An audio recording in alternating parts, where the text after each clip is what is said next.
एक शांत और सुंदर गांव जहां चारों ओर हरियाली और पहाड़ों के बीच नदियां बहती थी।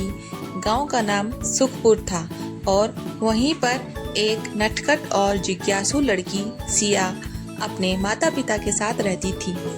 सिया हर सुबह सूरज की पहली किरण के साथ उठती और गांव के खेतों और बागों में दौड़ती। उसे पेड़ों के नीचे बैठकर किताबें पढ़ना और नदियों की धारा को देखना बहुत पसंद था।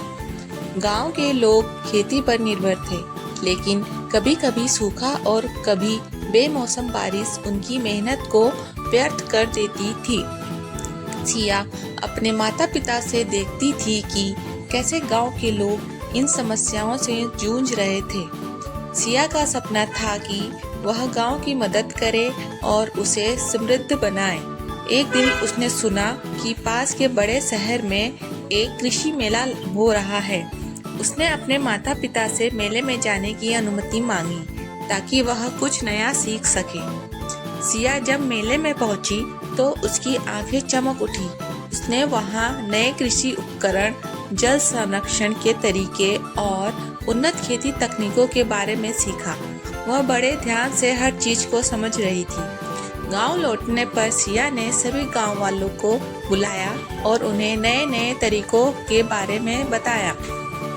शुरुआत में कुछ लोग उसकी बातों पर यकीन नहीं कर रहे थे, लेकिन सिया ने धैर्य से उन्हें समझाया। गांव वालों ने सिया के सुझावों को अपनाया और नए उपकरणों और तकनीकों का इस्तेमाल शुरू किया। धीरे धीरे गांव में फसलों की पैदावार बढ़ने लगी और सूखे की समस्या भी कम हो गई। सिया की मेहनत रंग लाई और अब सुखपुर गांव समृद्धि की मिसाल बन गया। आसपास के गांव के लोग भी सिया से प्रेरणा लेने आने लगे।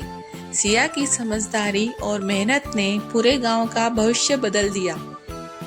सिया ने साबित कर दिया कि अगर किसी के पास कुछ नया सीखने और दूसरों की मदद करने का जज्बा हो तो उम्र कभी आड़े नहीं आती। सुखपुर अब एक प्रेरणादायक गांव बन चुका था और उसकी हीरो बन गई थी सिया।